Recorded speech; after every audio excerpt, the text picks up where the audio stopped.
আসসালামু আলাইকুম। আজকে আমি তৈরি করে দেখাবো আলু অমলেটের কারি।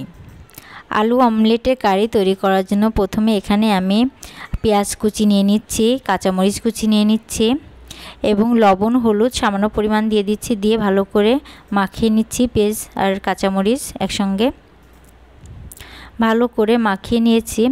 এখন এখানে আমি 3টা ডিম দিয়ে দিচ্ছি। 3টা ডিম দিয়ে ভালো করে ফেটে নিব। ডিম ঝাল পেঁয়াজের সঙ্গে ভালো করে ফেটিয়ে নিচ্ছি। ফেটানো হয়ে গিয়েছে। এখন আমি চুলায় একটি প্যান বসিয়ে দিয়েছি। এখন অল্প করে তেল দিয়ে দিচ্ছি।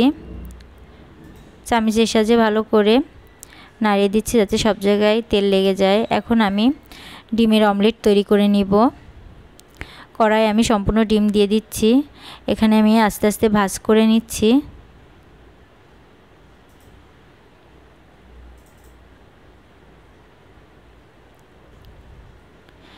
এখানে ডিমটাকে আমি ভাজ করে ভাজি করে নিব।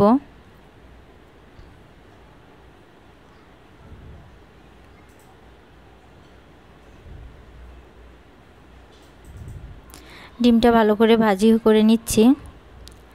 দোপাশ উল্টে দিচ্ছি যাতে দোপাশ ভালো করে ভাজা হয়। এখন আমি একটি প্লেটে তুলে নিচ্ছি।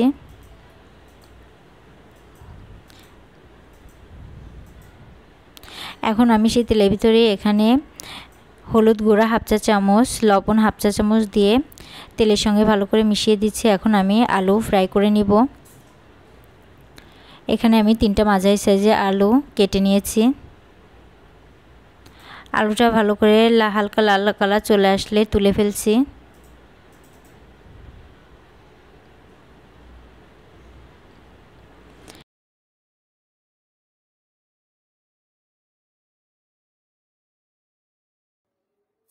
এখানে আমি 2টা বড় সাইজের পেঁয়াজ কুচি করে নিয়েছি, দিয়ে দিচ্ছি। দিয়ে ভালো করে হালকা বাদামি করে ভাজি করে নিব। ভাজি হয়ে গিয়েছে। এখানে আদা রসুন বাটা দিয়ে দিচ্ছি 1.5 চা চামচ। দিয়ে আবারও মশলাটা ভালো করে ভাজি করে নিব। এখন আমি স্বাদমতো লবণ দিয়ে দিচ্ছি, হলুদ দিয়ে দিচ্ছি হাফ চা চামচ। এখানে শুকনো মরিচের গুঁড়া দিচ্ছি হাফ চা চামচ, জিরা গুঁড়া হাফ চা চামচ। দিয়ে আবারও মশলাটাকে ভালো করে ভাজি করে নিব। এখানে মশলাটা কষানোর জন্য আমি অল্প করে পানি দিয়ে দিচ্ছি। পানি দিয়ে 5-6 মিনিট মশলাটাকে কষিয়ে নিব। কষানো হয়ে গিয়েছে। এখন আগে থেকে ভাজি করে রাখা আলু দিয়ে দিচ্ছি। দিয়ে আবারও ভালো করে আলুর সঙ্গে মশলাটা ভালো করে ভাজি করে নিব। এখন আমি ঝোলের পানি দিয়ে দিচ্ছি। এখানে আমি 2 কাপ ঝোলের পানি দিয়ে দিচ্ছি।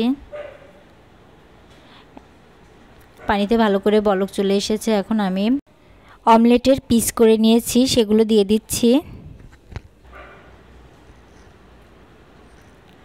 এখন আমি 10 মিনিটের মতো ঢাকা দিয়ে রাখবো মিডিয়াম হিটে।